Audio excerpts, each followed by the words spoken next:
Hi friends, welcome to my channel. Jyotsna వేసిన ప్లాన్ని తిప్పికొట్టి జ్యోత్స్నాకి వైరాకి ఊహించని షాక్ ఇచ్చిన కార్తిక్. అసలు ఇదంతా ఎలా జరగబోతుందనేది ఈ వీడియోలో తెలుసుకుందాం. కార్తిక్తో దీప ఇలా అంటూ ఉంటుంది, నాకెందుకో జ్యోత్స్న మీద అనుమానంగా ఉంది బావా. నిన్న జ్యోత్స్న రూమ్లో నుంచి కాశీ వచ్చాడు. అసలు జ్యోత్స్న కాశీతో ఏదో మాట్లాడింది అని అంటూ ఉంటుంది. అప్పుడే ఇక కార్తీక్ అయితే కాశీకి జ్యోత్స్న గురించి తెలీదా, తను ఎలాంటిదో ఎలాంటి పనులు చేస్తుందో అన్నీ కూడా కాశీకి తెలుసు. మనం కాశీకి ప్రత్యేకంగా చెప్పాల్సిన అవసరం లేదు. ఒకసారి 10 లక్షలు క్యాష్ తీసుకొచ్చినప్పుడు అలాగే కదా మనం కాశీకి జ్యోత్స్న గురించి చెప్పాము. జ్యోత్స్న మాటలను అంత ఈజీగా కాశీ నమ్మడు అని అంటూ ఉంటాడు కార్తీక్. సరే, నేను ఒకసారి కాశీతో మాట్లాడతాను అని అంటూ ఉంటాడు కార్తీక్. అయితే తర్వాత ఇక శ్రీధర్ అయితే, నువ్వు ఆఫీస్కి తొందరగా రావాలి కాశీ, నీతో అర్జెంటుగా పనుంది అని అంటూ ఉంటే, నాకు దారిలో కొంచెం పనుంది మావయ్య గారు, నేను కాస్త ఆఫీస్కి ఆలస్యంగా వస్తాను అని అంటూ ఉంటాడు. బయట ఉన్న రాజకార్యాలేంటి నీకు? అయినా ఆఫీస్కి వెళ్లకుండా బయట నీకు పనులేంటి? ఆఫీస్కి వెళ్ళి మా డాడీ చెప్పినట్టు చెయ్యి అని అంటూ ఉంటుంది స్వప్న.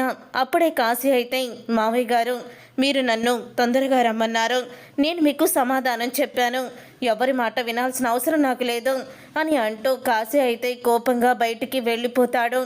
అప్పుడే ఇక చూసావా డాడీ ఎలా మాట్లాడుతున్నాడో కాశీ అని అంటూ ఉంటే, చూడు స్వప్న, కాశీతో నువ్వు అలాగా ఎక్కువగా మాట్లాడకూడదు, తనకి కోపం వచ్చేలా మాట్లాడుతున్నావు, అందుకే తను కోప్పడుతున్నాడు అని అంటూ ఉంటాడు శ్రీధర్. తర్వాత కార్తీక్ అయితే కాశీకి ఫోన్ చేస్తాడు. తన ఫోన్ అయితే పనిచేయదు. అప్పుడే ఇక కాశీ ఫోన్ పనిచేయడం లేదని కార్తీక్ వెంటనే శ్రీధర్కి ఫోన్ చేస్తాడు.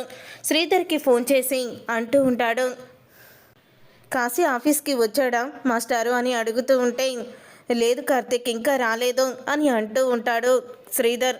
అదేంటి మీతో పాటు ఆఫీస్కి రాలేదా అని అడుగుతూ ఉంటే, లేదు తను నాతో పాటు రాలేదు, ఏదో బయట పనుంది, ఒక అరగంట ఆ పని చూసుకొని వస్తానని చెప్పాడు అని అంటూ ఉంటాడు శ్రీధర్. అయితే తర్వాత కార్తీక్ అయితే స్వప్నకి ఫోన్ చేస్తాడు. ఏంటన్నయ్య ఫోన్ చేశావని అడుగుతూ ఉంటే, కాశీ ఫోన్ లిఫ్ట్ చేయడం లేదు, ఇంటి దగ్గర ఏమన్నా ఉన్నాడా అని అడుగుతూ ఉంటాడు. లేదన్నయ్య, అసలు కాశీ ఈ మధ్య చాలా మారిపోయాడు, చీటికి మాటికి కోపం, ఏమీ అంటానికి ఉండడం లేదు, నాన్న దగ్గర పిఏగా చేయడం కాశీకి ఏదో పెద్ద భారంగా ఉంది, తనేదో చిన్నగా అక్కడ బానిసగా బ్రతుకుతున్నానని ఫీలింగ్ వచ్చేసింది కాశీకి, అదే అర్థం కావడం లేదు అని అంటూ ఉంటే, అప్పుడే ఇక ఆ మాట విని అంటూ ఉంటాడు కార్తీక్. అయితే సరేనమ్మా, నువ్వు ఈ విషయం మీద ఎప్పుడు కూడా గొడవ పెట్టుకోకండి, ఈ విషయం మీద గొడవ పెట్టుకుంటే మళ్ళీ మీ మధ్య దూరం పడుతుంది, కాబట్టి నేను కాశీతో మాట్లాడతాను, కాశీ ఎక్కడున్నాడో నేను చూస్తానులే అని బైక్ మీద అయితే వెళ్తూ ఉంటాడు కాశీ. ఇక ఇదంతా ఇలా జరుగుతూ ఉండగా కాశీని బయట వైరా అయితే కలుస్తాడు. అప్పుడే ఇక వైరా అయితే కాశీని కలిసి, నువ్వు జ్యోత్స్న వాళ్ళ తమ్ముడివే కదా అని అడుగుతూ ఉంటాడు.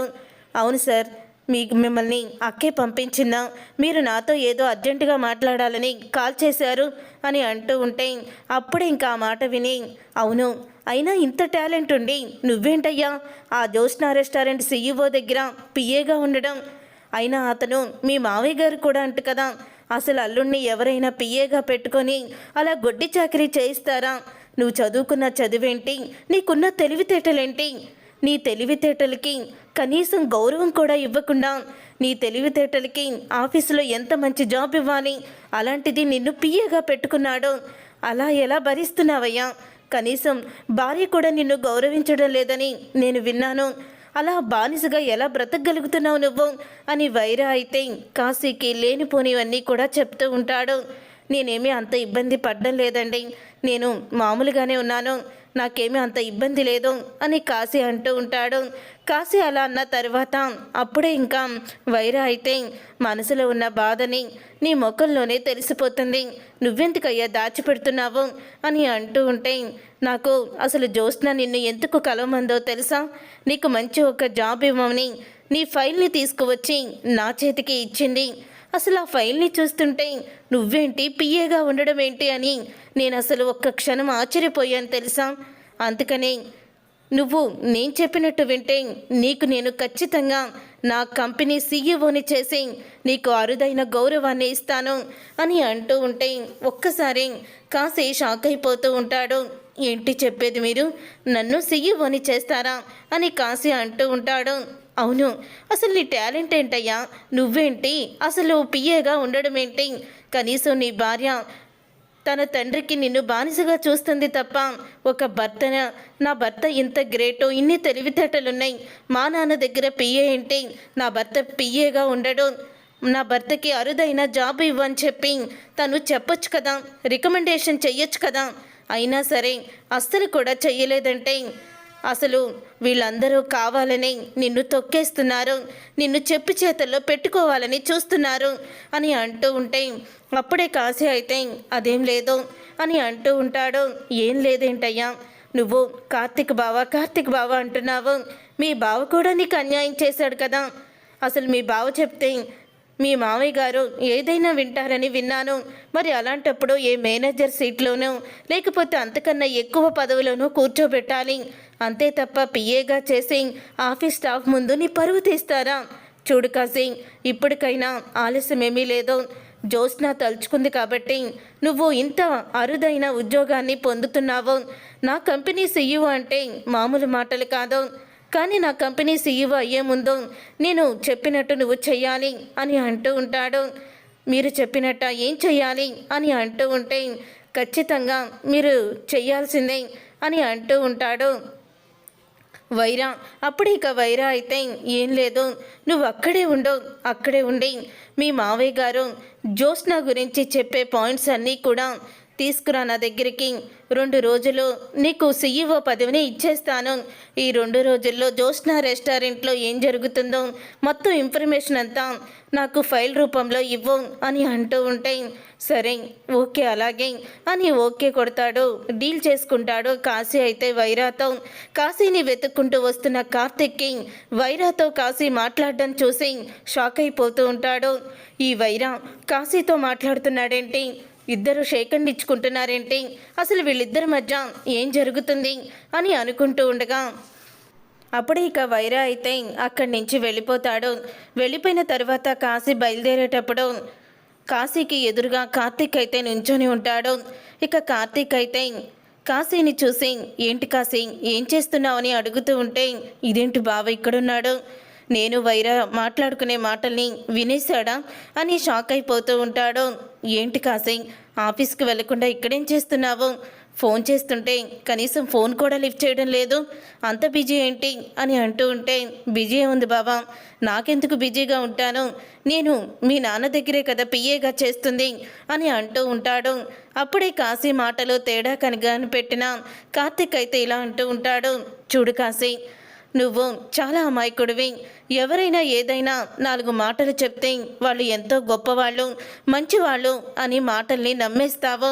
కానీ ఈ రోజుల్లో మన అవసరం ఉంటేనే మన వెంట పడతారు, మన అవసరం ఉంటేనే వాళ్ళు మనల్ని పొగుడతారు, మన అవసరం ఉంటేనే మన గురించి ఆలోచిస్తారు, మన అవసరాల్ని తీరుస్తారు, అది గుర్తుపెట్టుకో అని అంటూ ఉంటాడు కార్తిక్.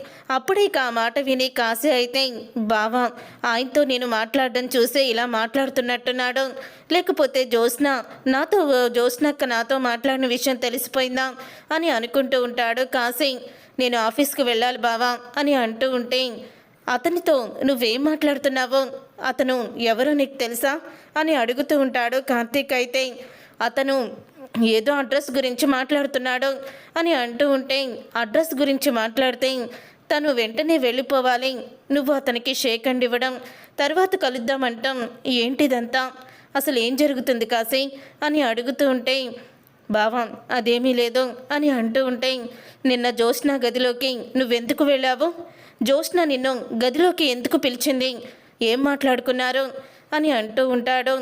అప్పుడే ఇంకా కాశీ అయితే జ్యోత్స్నక్క నన్ను గదిలోకి ఎందుకు పిలుస్తుంది, మామూలుగానే పిలిచింది, మరి ఎప్పుడూ లేనిది జ్యోత్స్న నిన్ను గదిలోకి పిలిచి మాట్లాడడం ఏంటి, నిన్ను అంత ప్రేమగా పలకరించడం ఏంటి, తన ప్రేమ వెనకాల ఏదో కుట్ర ఉంది కాశీ, నీకు మొన్ననే చెప్పాను జ్యోత్స్న మామూలాడిది కాదని అని అంటూ ఉంటే జ్యోత్స్నక్క చాలా మంచిది, నాలో ఉన్న టాలెంట్ని తను గుర్తించింది అని బయటపడిపోతాడు. నీలో ఉన్న టాలెంట్ని గుర్తించిందా, గుర్తించి ఏం చేసింది అని అడుగుతూ ఉంటాడు. కార్తీక్ అయితే కాసేని అదేం లేదులే బావా, వదిలేసాయి. నన్ను మీ నాన్నకి పియ్యేగా చూడాలనుకున్నారు, చూస్తున్నారు కదా, అది ఎన్నో రోజులు ఉండదు, నాకంటూ ఒక స్థాయి వస్తుంది, అప్పుడు అందరూ కూడా నన్ను గొప్పగానే చూస్తారు అని కాశీ మాట్లాడుతూ ఉంటాడు. నీ మాటల్ని బట్టి నాకోటి అర్థమైంది, ఆ వైరా నీతో ఏదో డీల్ కుదుర్చుకున్నాడు. ఆ వైరా ఎవరో తెలుసా? జ్యోత్స్న రెస్టారెంట్ ఆఫ్ కంపెనీకి భద్ర శత్రువు. దశరథ మావయ్య నాశనం చేయాలని చూస్తున్నవాడు, జ్యోత్స్న రెస్టారెంట్ని కుప్పకూల్చుద్దామని చూసేవాడు ఆ వైరా. అతని గురించి నీకు తెలుసా అని అంటూ ఉంటే ఒక్కసారే కాశీ షాక్ అయిపోతూ ఉంటాడు. ఏంటి బావ నువ్వు చెప్పేది అని అంటూ ఉంటే, అతను రెస్టారెంట్ని కూల్చాలని, బిజినెస్ని నాశనం చేయాలని అనుకునేవాడైతే అతనితో జ్యోత్స్న అక్క ఎందుకు మాట్లాడి నాకు జాబ్ రికమెండేషన్ చేస్తుంది అని మాట తూలేస్తాడు కాశీ. అప్పుడే కార్తీక్ అయితే జ్యోత్స్న అతన్ని కలిసి నీకు జాబ్ కోసం రికమెండేషన్ చేసిందా, ఏం జరుగుతుంది కాశీ, నిజం చెప్పు అని అడుగుతూ ఉంటే అప్పుడే ఇక కాశీ అయితే మీరందరూ కూడా నన్ను మావయ్యకి పియ్యగా ఉంచి గొడ్డి చాకరీ చేయిస్తున్నారు, కానీ జ్యోత్స్న అక్క నాలో టాలెంట్ని గుర్తించి ఆయనకి నా ఫైలు ఇచ్చి ఆయన కంపెనీకి నన్ను సీఈఓని చేయమందట. చూసావా బాబా ఎంత గొప్పగా జ్యోత్స్నక్క మాట్లాడిందో, ఆ గొప్పతనం మీలో ఎవ్వరికీ లేదు అని అంటూ ఉంటే అప్పుడే కార్తీక్ అయితే క్లాప్స్ కొడతాడు. శబాష్ శబాష్ కాశీ, మొత్తానికి నువ్వు కూడా చెప్పుడు మాటలు విని తినే అన్నంలో నువ్వు కూడా మట్టి పోసుకుంటున్నావు అని అంటూ ఉంటాడు. కార్తీక్ అయితే జ్యోత్స్న ఎలాంటిదో నీకు తెలుసా, జ్యోత్స్న అవసరానికి నిన్ను వాడుకుంటుంది, జ్యోత్స్నకి నువ్వు ఆఫీస్లో నువ్వు ఇన్ని కోట్లు స్కామ్ చేశావు అది బయట పెడతాడు మావయ్య అని చెప్పావా అని అంటూ ఉంటాడు కార్తీక్. చెప్పాను, చెప్పిన తర్వాత జ్యోత్స్న వెంటనే నిన్ను లోపలికి పిలిచిందా లేకపోతే కొంచెం సేపు ఆగి పిలిచిందా అని అంటూ ఉంటే వెంటనే పిలవలేదు, లోపలికి వెళ్ళి ఏదో మాట్లాడుకున్నాకే నన్ను పిలిచింది. మరి నువ్వు ఎప్పుడో పిఏవి అయితే నీకు ఉద్యోగం గురించి ఇప్పుడే ఆలోచించిందా, మరి నీకు ఉద్యోగం పోయి ఖాళీగా ఇంట్లో ఉన్నప్పుడు తన రికమెండేషన్ ఎందుకు చేయలేదు, ఇప్పుడే ఎందుకు చేసింది? ఎందుకంటే జ్యోత్స్న ఆ ఇంటి అసలు వారసురాలు కాదు, జ్యోత్స్న నీ సొంత అక్క, నీ తండ్రిని చంపాలనుకున్న దుర్మార్గురాలు అని అంటూ నిజాన్ని బయట పెడతాడు కార్తీక్. అయితే ఒక్కసారి కాశీ షాక్ అయిపోతూ ఏం మాట్లాడుతున్నావు బావా అని అంటూ ఉంటే, అవును ఇన్ని రోజులు నా గుండెల్లో దాచుకొని ఎవ్వరికీ చెప్పలేని నిజం ఇది. ఆ రోజు మీ నాన్న ఈ నిజం చెప్పడానికి వెళ్తున్నాడని, సొంత తండ్రి అని తెలిసినా కూడా చంపాలని చూసిన దుర్మార్గురాలు మీ జ్యోత్స్నక్క. ఆ రోజు నువ్వు పైనుంచి జ్యోత్స్నక్క ఏదో మాట్లాడుతుందని, ఎందుకో నిన్ను బతిలాడుతుందని దాసుమావిని నిలదీశావు కదా, ఎందుకంటే తనకు తెలిసిన నిజాన్ని శివనారాయణ కుటుంబానికి చెప్పొద్దని బ్రతిమలాడుతుంది అని అంటూ ఉంటే మొత్తం జరిగిందంతా కూడా తలుచుకుంటూ ఉంటాడు. అప్పుడే కాశీ ఒక్కసారే షాక్ అయిపోతూ ఉంటాడు. బావా నువ్వు చెప్తుంటే ఇప్పుడిప్పుడే అర్థమవుతుంది. చూడు కాశీ, నువ్వు అమాయకుడివి, నీకు ఏది మంచి అయితే అదే అనుకుంటావు, ఎవరు నీ గురించి మంచిగా మాట్లాడుతుంటే వాళ్ళు కూడా మంచి వాళ్ళు అనుకుంటావు. ఆ వైరా చాలా దుర్మార్గుడు, వైరా ఈ ఇంటి శత్రువని తెలిసినా కూడా జ్యోత్స్న అతనితో చేతులు కలిపిందంటే కంపెనీని నాశనం చేయడానికే. అది గుర్తుపెట్టుకో.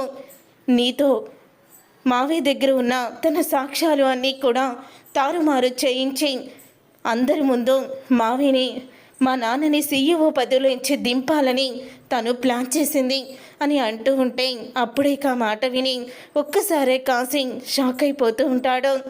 ఇప్పుడు నన్నేం చేయమంటావు బావా, నువ్వేం చెప్తే అదే చేస్తాను అని అంటూ ఉంటే నువ్వు నిజం తెలియనట్టే ఉండవు, నేను చెప్పినట్టు చెయ్యి, నేను రథాన్ని నడుపుతాను, లోపలుండి యుద్ధం నువ్వే చేయాలి, సలహాలు నేనే ఇస్తాను అని అంటూ ఉంటాడు కార్తీక్. అయితే అప్పుడే జ్యోత్స్న అయితే ఫోన్ చేస్తూ ఉంటుంది కాశీకి. ఇక జ్యోత్స్న ఫోన్ లిఫ్ట్ చేస్తాడు కాశీ. చెప్పక్క అని అంటూ ఉంటే, నిన్ను ఆ వైరా కలిశాడా అని అంటూ ఉంటే, కలిశాడక్క, నువ్వు చాలా మంచి పని చేశావు, నీకేం కావాలక్క, నువ్వేం అడిగినా చేసేస్తాను అని నటించేస్తూ ఉంటాడు. అప్పుడే ఇక అలా నటించేస్తూ ఉండగా అంటూ ఉంటుంది, జ్యోత్స్న అయితే నాకు ఒక ఫేవర్ చేసి పెడతావా? శ్రీధర్ మావి దగ్గర ఉన్న నాకు సంబంధించిన ఆ కోట్ల ఫైల్ని నువ్వు మార్చేయాలి, సాక్ష్యాలు తారుమారు చేయాలి అని అంటూ ఉంటే, చేస్తానక్క, నా గురించి ఇంతలా ఆలోచించావు, నీకోసం ఆ మాత్రం నేను చేయలేనా? రేపే ఆ విషయాలన్నీ బయట పెడతానని మావయ్య అన్నారు. అప్పుడు ఫేక్ డాక్యుమెంట్స్ని సృష్టించి ఫైల్లో పెట్టి అప్పుడు నీకు ఏ కీడు జరగకుండా చేస్తాను అని కాశీ అయితే మాట్లాడతాడు. దాంతో ఇక చాలా ఆనందపడిపోతూ ఉంటుంది. జ్యోత్స్న అయితే సాక్ష్యాలున్న ఫైలు నాకు కావాలి అని అంటూ ఉంటే, సాయంత్రం ఇస్తానక్క అని అంటూ ఉంటాడు కాశీ. అప్పుడే కార్తీక్ అయితే చాలా ఆనందపడుతూ ఉంటాడు.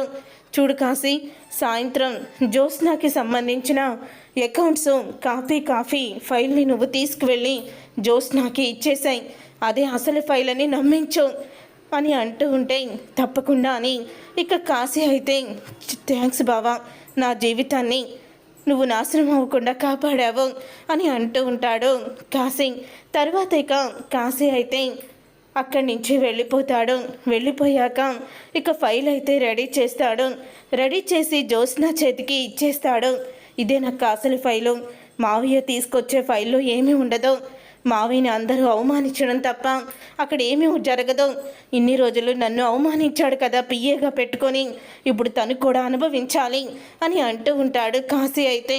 శభాష్ కాశీ, నువ్వు చాలా పెద్ద సహాయం చేశావు అని అంటూ ఉంటుంది జ్యోత్స్న. సరే అక్క, నేను ఎక్కువసేపు ఉంటే అనుమానం వస్తుంది, నేను వెళ్తాను అని కాశీ వెళ్ళిపోతాడు. తర్వాత ఇక ఉదయం అవుతుంది. అప్పుడే శ్రీధర్ వచ్చి శివనారాయణతో అంటూ ఉంటాడు, మావయ్య గారు, మన కంపెనీలో కోట్ల స్కామ్ జరిగింది, మనకి తెలియకుండానే కొన్ని కోట్లు నష్టపోయాం, మనం స్కామ్ చేసి కొట్టేశారు అని అంటూ ఉంటాడు శ్రీధర్ అయితే. ఒక్కసారే దశరథ శివనారాయణ షాక్ అయిపోతూ, ఎవరు మన కంపెనీలో స్కామ్ చేసింది, అంత ధైర్యం ఎవరికి ఉంది అని అంటూ ఉంటే, ఎవరు అయితే నేను కూడా బోర్డు మెంబర్స్ మధ్యలో నిలబెట్టేవాడిని మావయ్య, కానీ మన ఇంటి పరువుకు సంబంధించిన విషయం, అందుకని ఇక్కడికి వచ్చి మీకు చెప్తున్నాను, కోట్లలో స్కామ్ చేసింది ఎవరు కాదు, మాజీ సీఈఓ జ్యోత్స్న అని అంటూ ఉంటే ఒక్కసారి షాక్ అయిపోతూ ఉంటారు అందరూ కూడా. అప్పుడే జ్యోత్స్న అయితే, ఏంటి మావయ్య, నా మీద, నా జీవితం మీద బురద జల్లుతామనుకుంటున్నావా అని అంటూ ఉంటే, బురద చల్లడం కాదు, ఇది నిజం అని అంటూ ఉంటే, అప్పుడే ఇంకా నిజమంటే సాక్ష్యాలు ఉండాలి కదా, చూపించు అని అంటూ ఉంటుంది జ్యోత్స్న. అప్పుడే ఇంకా సాక్ష్యాలు నువ్వు తెచ్చిని పంచేవు మావయ్య, కంగారు పడుకో అని అంటూ జ్యోత్స్న నవ్వుకుంటూ ఉంటుంది. అప్పుడే శివనారాయణ చూస్తాడు. చూసి ఒక్కసారే షాక్ అయిపోతూ ఉంటాడు. ఏంటి తాత, దాంట్లో ఏముంది, నేను స్కామ్ చేసినట్టుందా, మావయ్య కావాలని నా మీద నిందలు వేశాడు, ఇలాంటి వాడిని సీఈఓగా ఎలా పెట్టారు అని అంటూ ఉంటుంది జ్యోత్స్న. అప్పుడే ఆ మాట విని శివనారాయణ జ్యోత్స్న చెంప పగలగొడతాడు. జ్యోత్స్న చెంప పగలగొట్టి, దుర్మార్గురాల, సొంత కంపెనీలోనే ఇంత స్కామ్ చేస్తావా అని అంటూ జ్యోత్స్నకి శివనారాయణ షాక్ ఇస్తాడు. అప్పుడే ఇక మొత్తం తను సాక్ష్యాలన్నీ చూస్తుంది. ఇక సేమ్ తను స్కామ్ చేసినట్టే ఉంటాయి. అప్పుడే ఇక రే కాశీ, ఏంటిదంతా అని అంటూ ఉంటే, నన్ను అడ్డం పెట్టుకొని నువ్వు గెలవాలనుకున్నావు, ఇప్పుడు నాకు జ్ఞానోదయం అయ్యి బావ చెప్పిన సలహాతో నీ బండారాన్ని బయట పెట్టించాను అని కాశీ అయితే షాక్ ఇస్తాడు. చూసారుగా ఫ్రెండ్స్, రాబోయే కథలో ఖచ్చితంగా ఇలాగే జరగబోతుంది. మరి ఇలాగే జరగాలని మీరైతే కోరుకుంటున్నారా? అయితే వీడియోని తప్పకుండా లైక్ చేసి ఛానల్ని సబ్స్క్రైబ్ చేసుకొని పక్కనే ఉన్న గంట సింబల్పై ఆలని క్లిక్ చేయండి. అప్పుడే మేము పెట్టే ప్రతి వీడియో మీరు మిస్ కాకుండా చూసేవచ్చు.